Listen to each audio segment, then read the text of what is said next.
شاہ عطار پر ہر آن رحمت کی نظر رکھنا، شاہ عطار پر ہر آن رحمت کی نظر رکھنا، کرے دن رات یہ سنت کی خدمت یا رسول اللہ۔ الحمدللہ رب العالمین والصلاة والسلام علی سید المرسلین، اما بعد فاعوذ باللہ من الشیطان الرجیم، بسم اللہ الرحمن الرحیم، الصلاة والسلام علیک یا رسول اللہ وعلى آلك وأصحابك يا حبيب الله، الصلاة والسلام عليك يا نبي الله وعلى آلك وأصحابك يا نور الله۔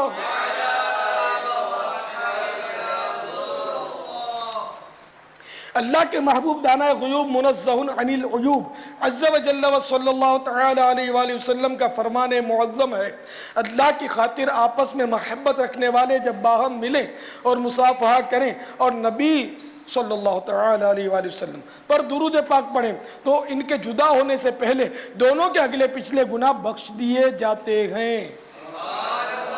صلو علی الحبیب صلی اللہ تعالی علی محمد۔ میٹھے میٹھے اور پیارے پیارے صاحب بھائیو، 1429 سنہ ہجری کے ربیع الاوّل کی چھٹی شب ہے اور میں آپ کی خدمت میں بدعت حسنہ کے متعلق مدنی پھول پیش کرنے کی سعادت حاصل کروں گا انشاءاللہ عز و جل۔ کل بدعت ضلالہ وکل ضلالۃ فی النار، ہر بدعت گمراہی ہے اور ہر گمراہی جہنم میں لے جانے والی ہے۔ جی تو اس میں پھر علماء نے محدثین نے بدعت کی قسمیں بہت نکالی ہیں، یعنی کئی قسمیں بدعتیں، یعنی بدعت یہاں بدعت جو ہے نا دلالت والی ہے، دلالت مانے گمراہی، یہاں وہ بدعت مراد ہے کہ جو کسی سنت کو مٹائے، وہ بدعت گمراہی۔ بدعت کے اپنے کیا معنی ہے؟ نئی چیز، اچھا بدعت کے معنی نئی چیز، کوئی بھی نئی چیز ہے نا بدعت ہے۔ تو اب جیسے کہ سرکار صلی اللہ تعالی علیہ وآلہ وسلم کے دور میں باقاعدہ تراویح کی جماعت نہیں ہوتی تھی، پھر حضرت سیدنا فاروق اعظم رضی اللہ تعالیٰ عنہ نے اس کو جاری کیا باقاعدہ جماعت کو۔ حضور یہ آپ نے جو مثال پیش کی فاروق اعظم رضی اللہ تعالی عنہ نے تراویح کی جماعت جاری کی، تو یہ تو ایک صحابی ہے نا، اور ان کا عمل تو ویسے ہی روایتوں سے ثابت ہے کہ صحابہ کرام کے عمل کو فالو کیا جائے گا۔ جی ہاں جی ہاں، اصحابی کالنجوم بأیہم اقتدیتم اہتدیتم، میرے صحابہ ستاروں کے مانند ہیں، جس کی بھی پیروی کرو گے ہدایت پاؤ گے۔ میری پوری بات سن لیتے نا معذرت کے ساتھ۔ جی ارشاد فرمائیں۔ تو عرض کر رہا تھا کہ سیدنا فاروق اعظم رضی اللہ تعالیٰ عنہ نے یہ جاری کیا، اور میں آپ کو بدعت کی طرف ہی لا رہا تھا کہ بدعت کے معنی نئی چیز، اور اصطلاحاً یوں بھی معنی ہے کہ سرکار صلی اللہ تعالی علیہ وآلہ وسلم کے بعد جو بھی نئی چیز جاری ہوئی، نیا کام جاری ہو، اس کو بدعت کہیں گے۔ چنانچہ فاروق اعظم رضی اللہ تعالیٰ عنہ نے خود تراویح کی جماعت کے بارے میں فرمایا نعم البدعۃ ھذہ، یہ بہت ہی اچھی بدعت ہے۔ الحمدللہ یہ تراویح کی جو سنت میں نے عرض کیا ابھی جماعت فاروق اعظم نے جاری کی، تو میں نے الحمدللہ فیضان سنت جلد اول میں اس کو الحمدللہ بیان کیا اور بخاری شریف کے حوالے سے بیان کیا الحمدللہ، صحیح بخاری، اور یہ قرآن کے بعد سند کے اعتبار سے صحیح بخاری کا نام آتا ہے۔ چنانچہ سماعت فرمائیں۔ حضور یہ فیضان سنت یہ کون سی کتاب ہے؟ فیضان سنت جلد اول یہ الحمدللہ کم و بیش 1550 صفحات پر مشتمل ہے، اور یہ مکتبۃ المدینہ نے اس کو جاری کیا ہے، اور دعوت اسلامی کی ایک درسی کتاب ہے۔ مسجدوں میں، گھروں میں، دکانوں میں، چوکوں پر، بازاروں میں، جگہ جگہ اس کو پڑھ کر اسلامی بھائی اسلامی بہنیں سناتے ہیں، اور اس میں سے بیان بھی تیار کرتے ہیں سنتوں بھرے۔ اس میں بے شمار سنتیں ہیں۔ اس میں یہ وہ کتاب ہے کہ جس کو علم حاصل کرنے کا جذبہ ہوگا نا، تو وہ انشاءاللہ جب شروع کرے گا تو اس کو پورا کیے بغیر نہیں چھوڑے گا۔ ایسے ایسے میں نے اسلامی بھائیوں کے نام سنے کہ 5 دن 7 دن کے اندر اتنی موٹی کتاب انہوں نے ختم کر لی، 1550 صفحے پوری پڑھ ڈالی۔ اور یہ فیضان سنت جو ہے نا، اس میں تقریباً 125 کتابوں کے حوالہ جات، 125 125 کتابوں کا سمجھو یہ ایک نچوڑ ہے۔ کسی حد تک ان میں سے روایتیں اور حکایتیں لی گئی ہیں، مسائل لیے گئے، شرعی احکام لیے گئے۔ تو اس میں قرآن مجید اور قرآن مجید تو اول، قرآن مجید کے بھی اس میں آئے تھے جگہ جگہ ستہ وغیرہ ساری جی ہاں کتاب جی ہاں جی الحمدللہ ماشاءاللہ۔ بہت یعنی کہ یہ کتاب انشاءاللہ آپ اس کو بہت مضبوط پائیں گے۔ اس میں حوالہ جات بھی حضور بالکل لکھے ہوئے ہیں۔ حوالہ، جلد نمبر، صفحہ نمبر عربی کتب سے انشاءاللہ آپ ملائیں گے تو خوش ہو جائیں گے۔ اور پھر بھی ہماری طرف سے یہ بالکل آپ کو اجازت ہے کہ اگر اس میں کوئی غلطی پائیں تو ہماری اصلاح فرمائیں۔ اس فیضان سنت کے صفحہ نمبر 1105 پر الحمدللہ یہ لکھا ہوا ہے کہ امیر المومنین حضرت سیدنا عمر فاروق اعظم رضی اللہ تعالیٰ عنہ نے اپنے دور خلافت میں ماہ رمضان المبارک کی ایک رات مسجد میں دیکھا کہ لوگ جدا جدا انداز پر تراویح ادا کر رہے ہیں، کوئی اکیلا تو کچھ حضرات کسی کی اقتداء میں پڑھ رہے ہیں۔ یہ دیکھ کر آپ رضی اللہ تعالیٰ عنہ نے فرمایا، میں مناسب خیال کرتا ہوں کہ ان سب کو ایک امام کے ساتھ جمع کر دوں۔ لہذا آپ رضی اللہ تعالیٰ عنہ نے حضرت سیدنا ابی بن کعب رضی اللہ تعالیٰ عنہ کو سب کا امام بنا دیا۔ پھر جب دوسری رات تشریف لائے اور دیکھا کہ لوگ با جماعت تراویح ادا کر رہے ہیں تو بہت خوش ہوئے اور فرمایا، نعم البدعۃ ھذہ، یعنی یہ اچھی بدعت ہے۔ اور اس کا حوالہ بھی سن لیجئے، صحیح بخاری جلد اول صفحہ 658 حدیث نمبر 2010۔ تو دیکھا آپ نے بدعت کی بہت ساری قسمیں، صرف لفظ بدعت آ جانے سے گھبرانے کی ضرورت نہیں ہے۔ ہاں البتہ صرف بدعت بری بدعت کو ہی کہتے ہیں کہ یہ بدعت ہے، تو اب اس کے مراد بری بدعت، جیسے کہ وہ کہیں گے کہ یہ با اخلاق ہے۔ اخلاق اچھا بھی ہوتا ہے، برا بھی ہوتا ہے، لیکن جب کسی کو با اخلاق کہیں گے نا تو اس کے مراد یہ ہے کہ یہ اچھے اخلاق والا ہے، اور اگر برے اخلاق والا اس کو یہ کہیں گے یہ بد اخلاق ہے۔ با اخلاق مانے اخلاق والا، خوش اخلاق یہ بھی لفظ استعمال ہوتا ہے، لیکن با اخلاق بھی استعمال ہوتا ہے۔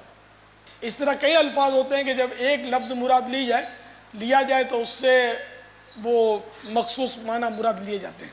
اسی طرح بعض بدعتیں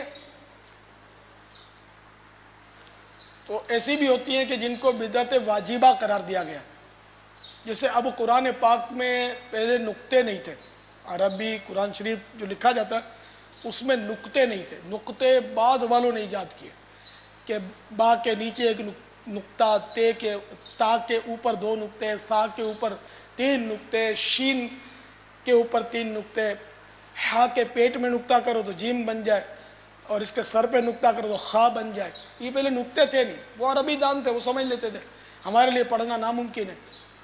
اسی طرح اعراب یہ بھی بعد میں لگائے گئے، صحابہ کرام کے دور میں نہ نقطے لگے نہ اعراب لگے، تب بعد والوں نے کیا۔ تو یہ بہت ضروری بدعتیں ہیں کہ ان کے بغیر اب قرآن شریف پڑھنا ناممکن ہے، مشکل ہی نہیں ناممکن ہے۔ اب بڑے سے بڑا میں سمجھتا ہوں کہ وہ علامہ بھی ہے، وہ قرآن شریف کو بغیر نقطوں کے نہیں سمجھ سکے گا، نقطے بہت ضروری ہیں۔ اس طرح عربی زبان کو بغیر نقطے کے نہیں سمجھ سکے گا۔ یہ نقطے بعد میں ہی جاننا. الحمدللہ واللہ تعالی اعلم ورسولہ اعلم عز وجل وصلی اللہ تعالی علیہ. آپ کی گفتگو سے یہ بات ظاہر ہوئی کہ ہر وہ کام جو نیا ظاہر ہو اس کو بری بدعت سے موسوم نہیں کرنا چاہیے. نہیں بلکہ بدعت ایجاد کرنے کا تو ترغیب ہے حدیث پاک میں. حدیث پاک میں جی ہاں ترغیب. یہ میں نے کافی صفحات فیضان سنت میں لکھے ہیں مسلمانوں کی رہنمائی کے لیے تاکہ شیطانی وسوسوں کی کاٹ ہو جائے. یہ بدعت سے متعلق موضوع ہے یہ. جی ہاں نہیں اس میں بدعت کے متعلق بھی کچھ مطلب صفحات میں نے دیے, میں آپ کو بھی عرض کرتا ہوں. رہنمائی فرما دیں حضور. فیضان سنت سے عرض کرتا ہوں نکال کے. یہ صفحہ نمبر 1104 سے لے کر 1113 9 صفحات پر بدعت کے بارے میں دیا ہے میں نے. چنانچہ وہ بدعت کی ترغیب میں نے عرض کی نا کہ حدیث پاک میں موجود ہے. اللہ کے پیارے حبیب عز و جل و صلی اللہ تعالی علیہ وآلہ وسلم کا فرمان رحمت نشان ہے, جو کوئی اسلام میں اچھا طریقہ جاری کرے اس کو اس کا ثواب ملے گا, اور اس کا بھی جو لوگ اس کے بعد اس پر عمل کریں گے اور ان کے ثواب سے کچھ کم نہ ہوگا. اور جو شخص اسلام میں برا طریقہ جاری کرے اس پر اس کا گناہ بھی ہے, اور ان کا بھی جو اس کے بعد اس پر عمل کریں اور ان کے گناہ میں کچھ کمی نہ ہوگی. تو دیکھا آپ نے اچھا طریقہ جاری کرنے کی تو حدیث پاک میں ترغیب موجود ہے. حضور اس روایت کے بعد تو سارے مسائل پھر ختم ہو جاتے ہیں. جی ہاں, تو بدعت تو آپ کیا کس کہ آپ بچ ہی نہیں سکتے, آپ خود سراپا بدعت ہیں. آپ کہاں تھے دور رسالت میں؟ آپ ہی تو نئی چیزیں. آپ کو پیدا ہوئے 35 سال ہوئے ہوں گے, ان کو 22 سال ہوئے ہوں گے, مجھے 57 سال ہوئے, تو میں بھی بدعت, پھر سارے بدعت. اس وقت جتنے بھی زندہ ہیں سب کے سب بدعت ہیں. ان معنوں کر کے اگر اس کا معنی نئی چیز لی جائے تو یعنی کہ ایک آپ کو ویسے ہی عرض کر رہا ہوں, ازرا تفنن کہہ رہا ہوں کہ جو سارے بدعت ہوئے تھے, یہ پنکھے بدعت ہیں, یہ بتیاں بدعت ہیں, یہ کہاں تھی سب؟ یہ آپ اسپیکر پر مجھے سن رہے ہیں, یہ بدعت ہے. اردو زبان کی بھی کوئی میری تحقیق نہیں ہے کہ سرکار کے دور میں بولی جاتی تھی صلی اللہ علیہ وسلم, یا کسی صحابی نے اردو بولی تھی. اردو میں بول رہا ہوں, آپ سن رہے ہیں, آپ بھی اردو بولتے ہیں, اردو میں بیان ہو رہا ہے, دین کی باتیں ہو رہی ہے. لینتھر کی مسجدیں, لینتھر کی چھتیں, یہ ماربل بچھا ہوا آپ کے فرش پر, آئل پینٹ کیا ہوا ہے. کوئی ثابت کر دے کہ دور رسالت میں مسجدیں اس طرح بنتی تھی جیسے آج بنتی ہیں؟ کوئی گنبد ثابت کر دے مسجد کا کہ پہلے گنبد بنتا تھا اور یہ طاق نما محراب مسجد میں بنتے تھے, منارے بنتے تھے مسجد کے, کوئی ثابت کر دے؟ کبھی بھی نہیں ثابت کرے گا کہ بنتے نہیں تھے. سبز گنبد جس کی زیارت کے لیے ہر مسلمان تڑپتا ہے, یہ بھی صحابہ کرام کے دور میں کہاں تھا؟ بہت بعد میں, صدیوں بعد میں ایجاد ہوا, عاشقوں نے بنایا. تو صحابہ کرام نے نہیں بنایا تو اس کا مطلب ہے کہ اب کوئی نہیں بنا سکتا, یہ نہیں ہے, اجازت موجود ہے نا. تو حضور دیکھنے والے اور سننے والوں کے لیے ایک بار پھر ارشاد فرما دیں کہ وہ کون سی بدعت ہے جو بری ہے. وہ کون سی بدعت ہے جو بری ہے؟ بیٹے بدعت وہ بری ہے کہ جو کسی سنت کو مٹائے. حدیث پاک میں ہے, میرے آقا صلی اللہ تعالی علیہ وآلہ وسلم فرماتے ہیں, ہر وہ گمراہ کرنے والی بدعت جس سے اللہ اور اس کا رسول راضی نہ ہو, تو اس گمراہی والی بدعت کو جاری کرنے والے پر اس بدعت پر عمل کرنے والوں کی مثل گناہ ہے. اسے گناہ مل جانا لوگوں کے گناہوں میں کمی نہیں کرے گا. یہ جامع ترمذی جلد 4 صفحہ نمبر 309 پر یہ حدیث موجود, حدیث نمبر 2686. ایک اور حدیث پاک میں مزید وضاحت ہے.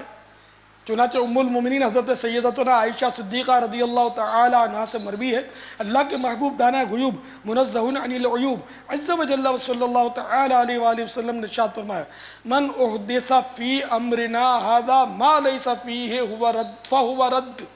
یہ صحیح بخاری شریف کی حدیث ہے, اور ترجمہ اس کا, جو ہمارے دین میں ایسی نئی بدعت نکالے جو اس کی اصل میں سے نہ ہو وہ مردود ہے. ان احادیث مبارکہ سے معلوم ہوا کہ ایسی نئی بات جو سنت سے دور کر کے گمراہ کرنے والی ہو, جس کی اصل یعنی بنیاد دین میں نہ ہو, وہ بدعت سیئہ ہے, یعنی بری بدعت ہے.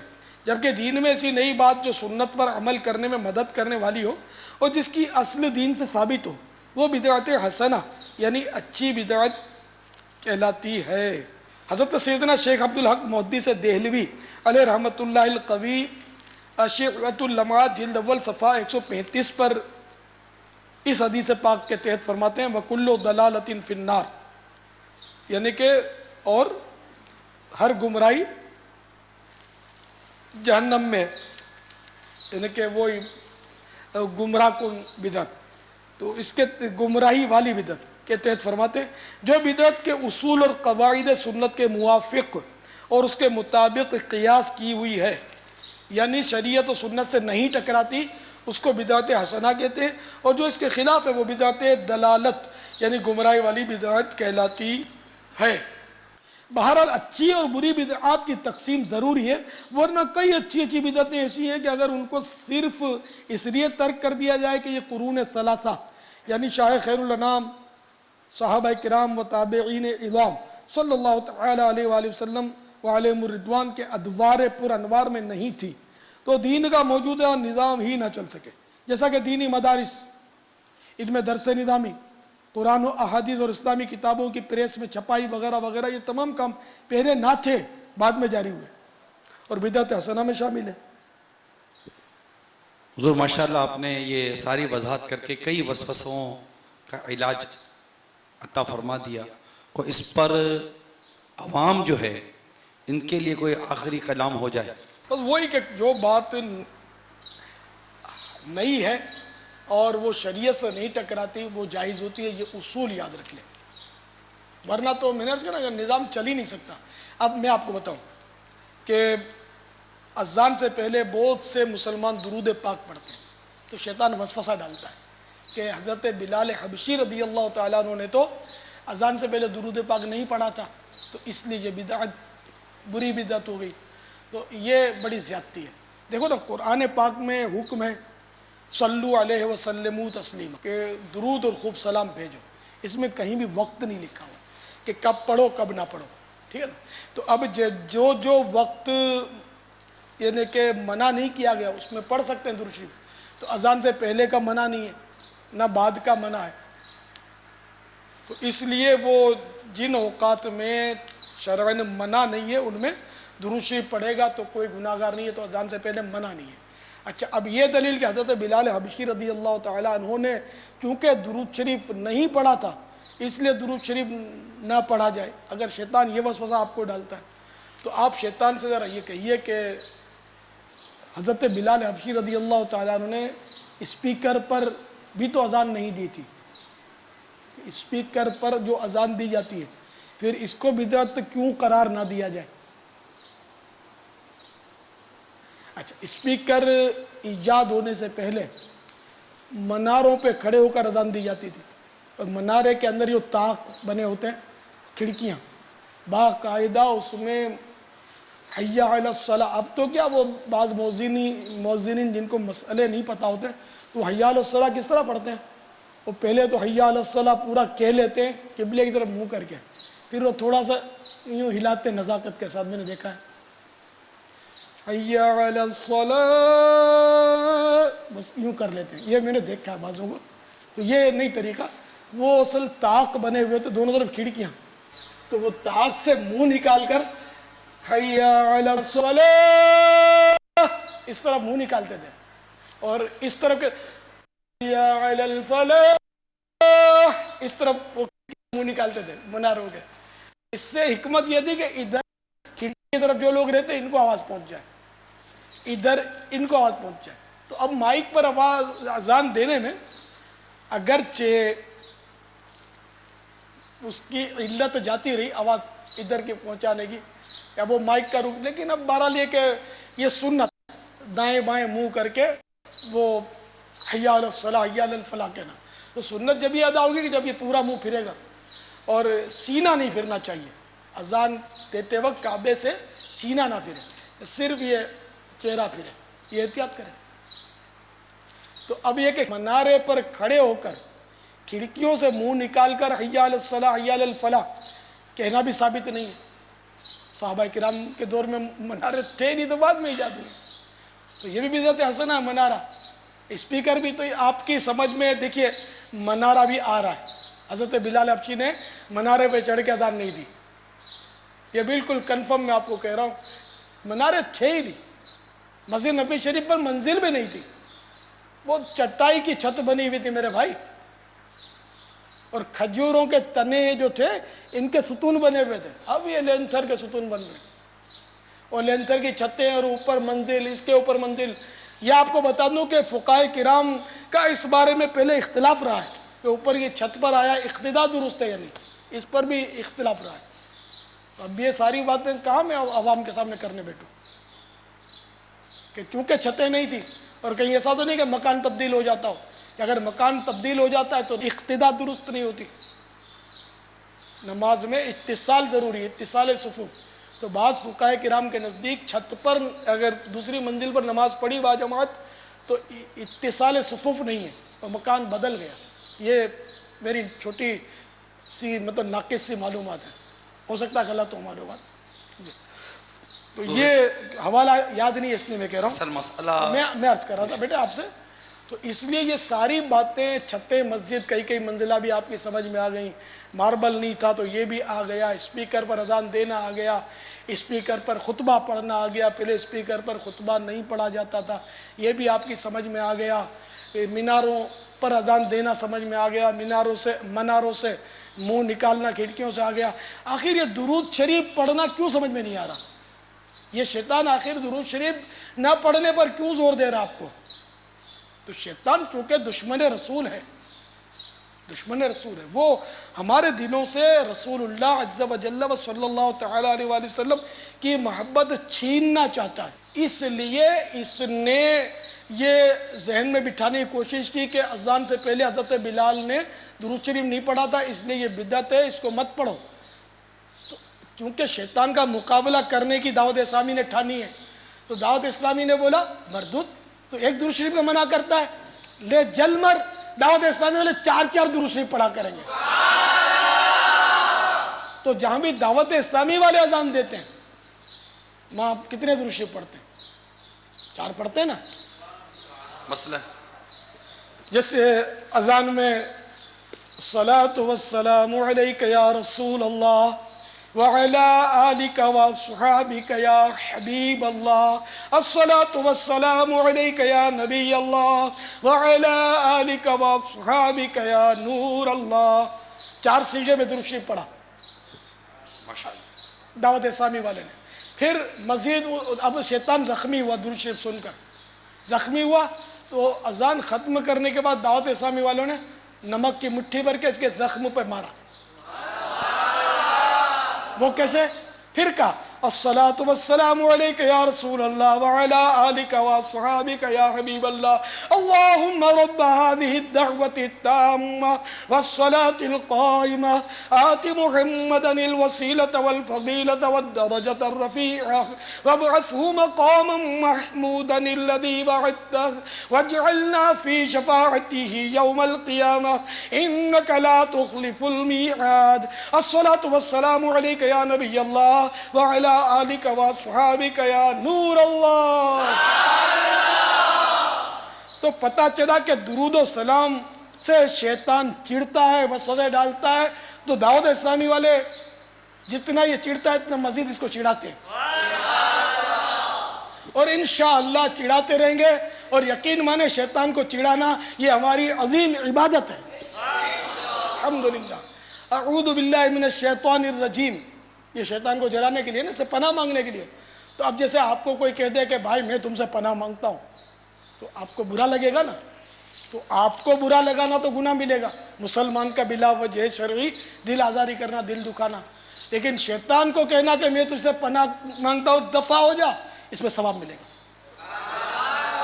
فرق ہے.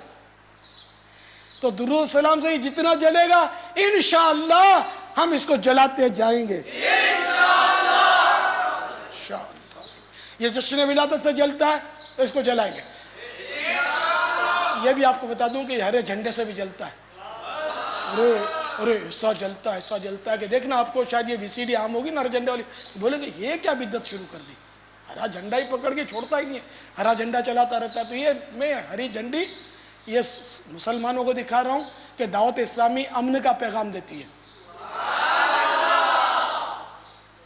کیسے؟ ہری جھنڈی یعنی کہ جب آپ نے بس میں سفر کیا ہوگا، ویگن میں سفر کیا ہوگا، جب لال بتی جلتی ہے تو وہ اسٹاپ، آپ کی گاڑی رک جاتی ہے کہ بھائی آگے ٹریفک میں کچھ رکھنا اندازی ہو سکتی ہے، مہربانی کر کے رک جائیے۔ پھر جب ہری بتی جب روشن ہوتی ہے تو امن کا پیغام ملتا ہے کہ آگے لائن کلیئر ہے، جانے دوش، تو آپ کی گاڑی جو ہے وہ چلنی شروع ہوتی ہے نا۔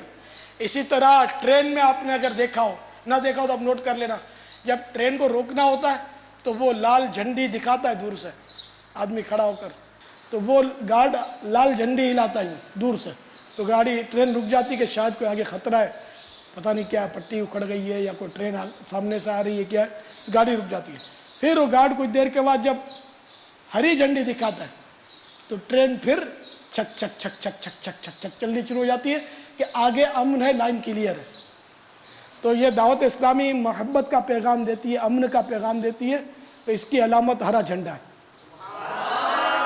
تو یہ ہری جھنڈی میں آپ کو دکھا رہا ہوں، اگر ہری جھنڈی بدعت لگتی ہے تو کیا مووی بدعت نہیں ہے؟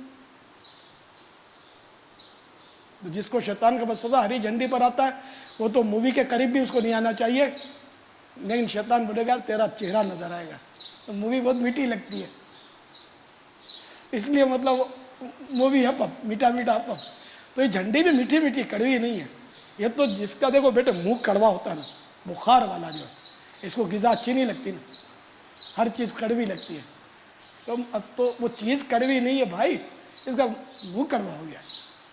تو جس کو میری سبز جھنڈی اچھی نہیں لگتی تو وہ اپنے منہ کا علاج کرے، اپنے مرض کا علاج کرے، اور لاہور پڑھ کے شیطان میں بھگا دے، مرض کا علاج ہو گیا، اور کیا۔ سبز جھنڈی جب آپ دیکھیں گے تو سبز گنبد یاد آئے گا، سبز گنبد والے مدنی مصطفیٰ صلی اللہ تعالی علیہ وآلہ وسلم کی یاد آئے گی۔ تو ہم نے یہ سبز جھنڈا، سبز امامہ، یہ گنبد خضرا کی محبت کی علامت رکھی ہے، اور یہ سبز میں امن کا پیغام ہے۔ یہ تو ایک مطلب ہے کہ اس وقت انٹرنیشنل ترکیب ہے، دنیا بھر میں ہر جگہ آپ جس بھی ملک میں چلے جائیے، جب یہ سبز بتی روشن ہوتی ہے تو گاڑیاں چلتی ہیں۔ سبز اس وقت امن کی علامت ہے، اگرچہ یہ نادانستہ ہے، ہر کفار کو کیا پتا کہ مسلمانوں کے لیے سبز رنگ قابل احترام ہے۔ الحمدللہ سبز گنبد کی نسبت کی وجہ سے سبز گنبد کا رنگ قابل احترام ہے۔ دیکھو خود اتفاق سے، خوش قسمتی سے فیضان سنت اس وقت میرے پاس اس کا رنگ سبز ہے، اس کے صفات کے یہ سروں پر بھی سبز رنگ ہے۔ غالباً آپ نے جو سبز رنگت سے ہمیں تو پیار ہے، سبز رنگت سے ہمیں تو پیار ہے، انشاءاللہ اپنا بیڑا پار ہے، انشاءاللہ اپنا بیڑا پار ہے۔ غالباً آپ نے جو فریم پہنی ہے چشمے کی، یہ فریم بھی شاید سبز ہی ہے نا؟ الحمدللہ میرا مطالبہ یہی ہوتا کہ میرے کو چشمہ سبز لا کر دو، لیکن اب یہ کہ یہ سبز ضرور ہے، لائٹ سبز ہے مگر سبز ہے۔ تکیہ بھی آپ نے سبز رکھا ہے؟ میرا تکیہ بھی سبز ہے۔ میں نے 3 رنگ کے قلم رکھے ہوئے،